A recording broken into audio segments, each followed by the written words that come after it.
Sunday को जब भारत पाकिस्तान का मैच हो तो फिर ये पूछने की जरूरत ही नहीं कि इंडिया का संडे कैसा गया। जाहिर है बहुत ही शानदार, एकदम बढ़िया संडे था। तो चलिए इसी कमाल के क्रिकेट मैच को और गहराई से समझते हैं और ये जानने की कोशिश करते हैं कि एक तरफा लग रहे इस मैच में भारतीय टीम ने आखिर इतनी जबरदस्त वापसी की कैसे।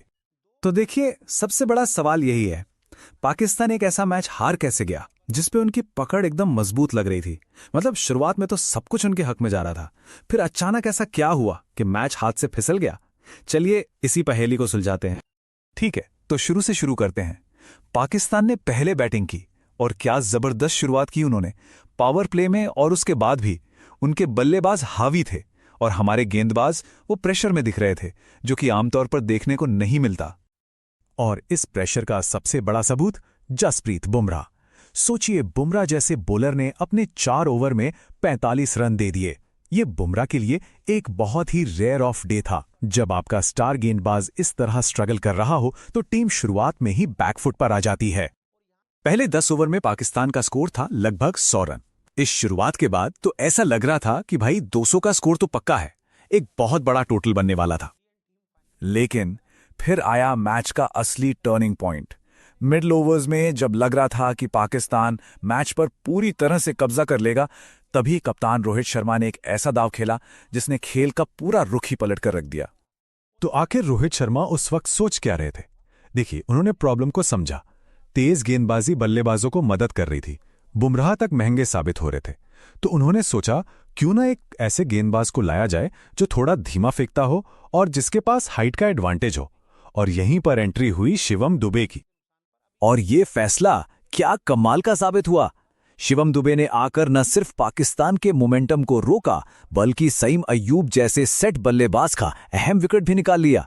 बस यहीं से भारत ने मैच का मोमेंटम अपनी तरफ खींच लिया। और सबसे बड़ी बात यह है कि आपका छठा गेंदबाज, मतलब आपका पार्ट टाइमर, आकर आपको मैच में वापसी दिला रहा है। सच में काबिले तारीफ। पाकिस्तान को 172 पर रोकने के बाद अब बारी थी भारत के बल्लेबाजों की। और यहां भारतीय ओपनर्स शुभमन गिल और अभिषेक शर्मा ने जो जवाब दिया, वो सिर्फ एक जवाबी हमला नहीं था, वो एक तरह का ऐलान था। 69, जी हां, पहले 6 ओवरों में भारत का स्कोर था 69 रन। इस विस्फोटक पावर प्ले ने मैच को लगभग वहीं पर खत्म कर दिया था। पाकिस्तान उस शुरुआत के बाद मुकाबले में कहीं था ही नहीं। ये सिर्फ रन नहीं थे, ये एक माइंडसेट था। शुभमन गिल बार बार गेंदबाजों के पास जाकर आक्रामकता दिखा रहे थे। शाहीन अफरीदी जैसे गेंदबाज को भी स्टेप आउट कर रहे थे। मतलब ये सिर्फ क्रिकेट नहीं था, ये माइंड गेम्स भी चल रहे थे, जिसमें भारतीय ओपनर्स पूरी तरह से हावी थे। इस ओपनिंग जोड़ी की कामयाबी का राज इनके खेलने का अलग अलग स्टाइल है। एक तरफ शुभमन गिल हैं जो टेक्निकली बहुत मजबूत हैं, कॉम्पैक्ट खेलते हैं और गेंद को बहुत लेट खेलते हैं। तो दूसरी तरफ हैं अभिषेक शर्मा, जिनके पास एक बेहतरीन फ्लो है और वो हर गेंद पर बड़ा शॉट लगाने की सोचते हैं। ये राइट और लेफ्ट हैंड कॉम्बिनेशन सच में कमाल का है। ठीक है, तो भारत ने मैच बहुत आसानी से जीत लिया, सब खुश हैं। लेकिन क्या इस जीत में सब कुछ परफेक्ट था? नहीं। इस शानदार जीत के पीछे एक कमजोरी भी छिपी है, जिस पर ध्यान देना बहुत ज्यादा जरूरी है। जरा इस स्लाइड को देखिए। पाकिस्तान ने अपनी पारी की आखिरी 18 गेंदों में 42 रन बना डाले। इसका मतलब भारत ने बीच के ओवरों में जो मोमेंटम हासिल किया था, वो डेथ ओवर्स में कहीं खो सा गया। और इससे भारत की डेथ बॉलिंग की समस्या एक बार फिर से सामने आ गई।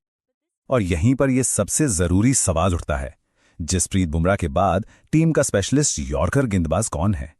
हार्दिक पांड्या एक ऑलराउंडर हैं, लेकिन मुश्किल समय में, खासकर तब जब बुमराह का दिन खराब हो, तो यॉर्कर डालने वाला दूसरा भरोसेमंद तेज गेंदबाज कौन होगा? इसका जवाब अभी साफ नहीं है। तो संक्षेप में 3 मुख्य जगहें हैं जहां सुधार की जरूरत है।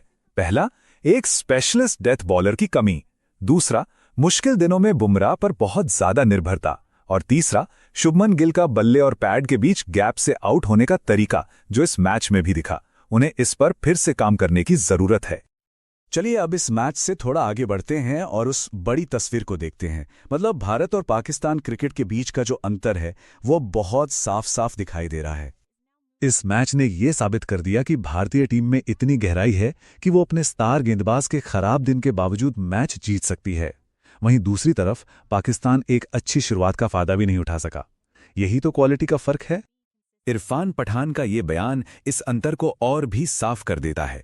वो कहते हैं कि उन्हें सच में लगता है कि हमारी कई आईपीएल या घरेलू टीमें भी इस पाकिस्तानी टीम को हरा सकती हैं। ये कोई हवा में कही गई बात नहीं है, बल्कि क्रिकेट की गहरी समझ पर आधारित एक तल्ख हकीकत है। जब आप दोनों टीमों को मैदान पर देखते हैं तो क्वालिटी, स्किल और सबसे जरूरी जीतने का जो माइंडसेट होता है, इन सब में एक बहुत बड़ा फासला नजर आता है। ऐसा लगता है कि पाकिस्तानी टीम में वो विश्वास ही नहीं है कि वो भारत को हरा सकते हैं। और यहीं हम इस आखिरी सवाल के साथ आपको छोड़ जाते हैं। क्या दोनों टीमों के बीच क्वालिटी का ये अंतर अब इतना बड़ा हो गया है कि इसे भरना बहुत मुश्किल है? इस मैच को देखकर तो यही लगता है कि भारतीय टीम क्रिकेट में पाकिस्तान से बहुत आगे निकल चुकी है।